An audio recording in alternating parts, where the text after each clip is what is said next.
Pour le réveillon du samedi 24 décembre, les téléspectateurs de TF1 ont pu passer leur soirée avec Jean-Luc Reichmann avec les 12 coups de Noël. Qui a remporté le prime événement cette année et succède à Xavier et Paul? Réponse. Si est-il devenu une tradition sur TF1 que de réveillonner le soir du 24 décembre avec Jean-Luc Reichmann et les 12 coups de Noël, déclinaison festive des 12 coups de midi.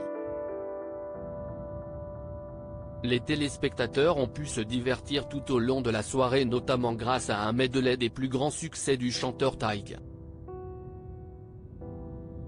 La chef cuisinière Hélène Darroze est venue présenter sa bûche de Noël à l'Armagnac et toute la promo 2022 de la Star Academy s'est retrouvée pour interpréter leur tube Ne partez pas sans moi. Les deux chefs d'équipe Michel Bernier et Florent Père ont dû s'essayer à une décoration rapide d'un sapin de Noël, qui a causé une chute assez impressionnante de Jean-Luc Reichmann. Les 12 coups de Noël, 6 mètres de midi en compétition mais malgré tous ses aspects festifs, la compétition était bien présente pour sacrer l'équipe gagnante et connaître les successeurs de Xavier et Paul Elrarat qui s'étaient imposés l'année dernière. L'équipe de Michel Bernier était constituée de Stéphane, Blandine et Bruno. Florent Père était lui épaulé par Timothée, Sylvie et Eric. Après la première manche, c'est l'équipe de Michel Bernier qui avait le moins de points. L'humoriste a donc dû choisir 2 membres de son équipe pour s'affronter.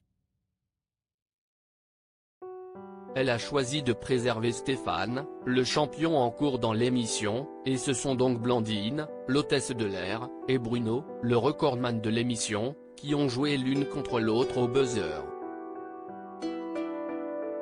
À l'issue des 10 questions, c'est Blandine qui a été éliminée, Bruno restant dans la compétition.